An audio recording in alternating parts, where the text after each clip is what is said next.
Shalom Bapak Ibu Saudara yang dikasihi Tuhan. Seri pengajaran hari ini berjudul Berhutang kepada Dunia.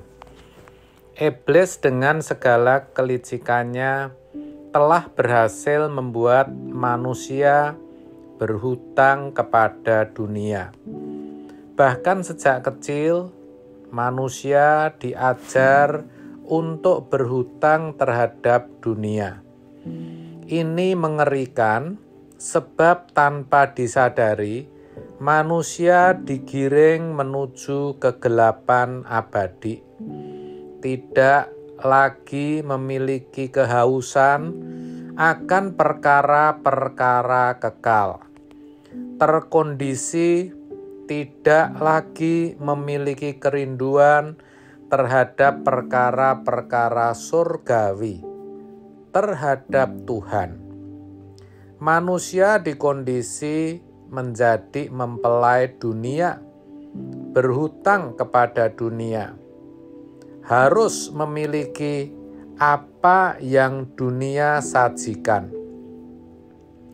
Hampir semua manusia seperti ini, termasuk kita yang rajin ke gereja, menjadi aktivis, bahkan menjadi pendeta, masih memiliki unsur-unsur ini.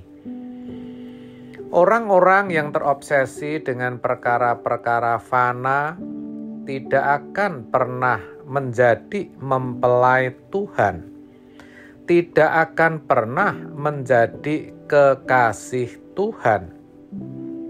Sampai pada usia tertentu, hatinya semakin mengeras dan tidak lagi merindukan perkara-perkara rohani.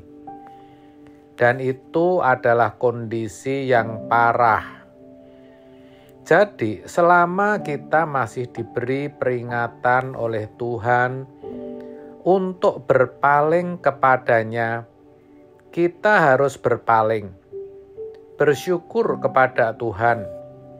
Kalau hari ini kita disadarkan Tuhan untuk menjadi perawan suci di hadapan Allah, seperti yang tertulis dalam 2 Korintus 11 ayat 2-3. Perawan suci artinya hati yang tidak ternoda, tidak terikat dengan keinginan-keinginan dunia. Itulah sebabnya Tuhan berkata bahwa orang kaya sukar masuk surga.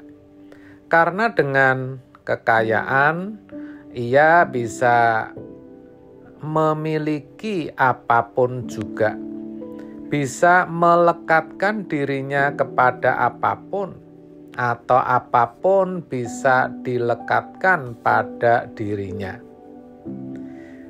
Jadi sebenarnya bersyukur kalau kita dikondisi tidak memiliki apa-apa, bahkan tidak memiliki siapa-siapa. Sebagai orang percaya yang telah ditebus oleh darah Yesus, di mana hidup kita, tubuh kita bukan milik kita sendiri, tetapi milik Tuhan. Kalau kita mau menjadi kekasih Tuhan, menjadi perawan suci bagi Kristus, kita harus dimiliki Tuhan. Dan Alkitab berkata dalam 1 Korintus 6 ayat 19, kamu bukan milik kamu sendiri. Kita harus merasa, menyadari, dan mengakui bahwa kita adalah milik Tuhan. Mudah berkata, Tuhan, aku milikmu.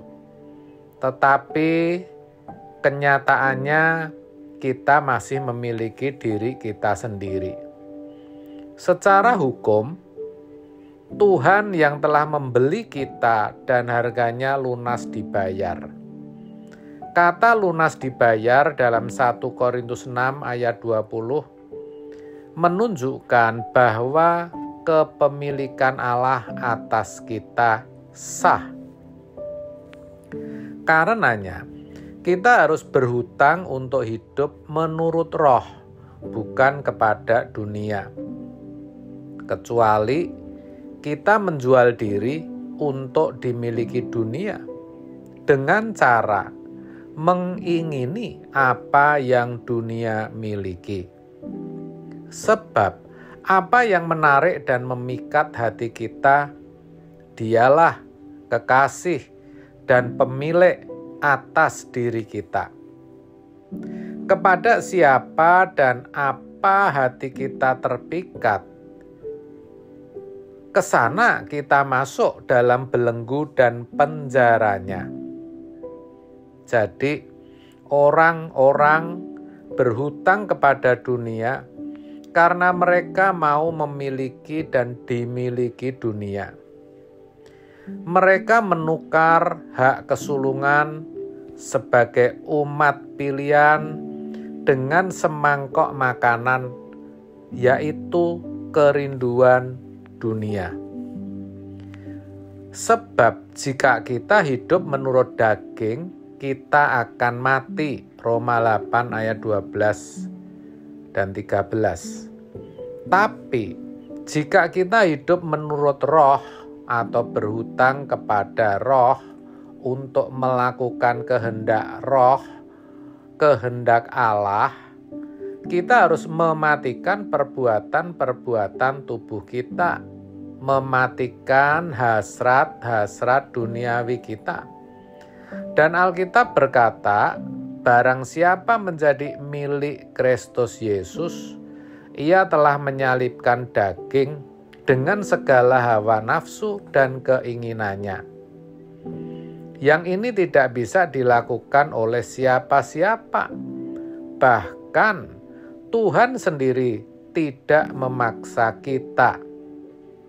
Kitalah yang harus dengan rela dan sadar memaksa diri kita untuk mematikan segala keinginan yang membuat kita berhutang kepada dunia. Jadi, kalau kita melihat orang lain memiliki sesuatu, jangan merasa kita harus memiliki sesuatu itu. Jika demikian, kita membawa diri kita jadi berhutang kepada dunia. Buat setan tidak bisa menjamah kita, yaitu ketika kita tidak merasa berhutang kepada dunia.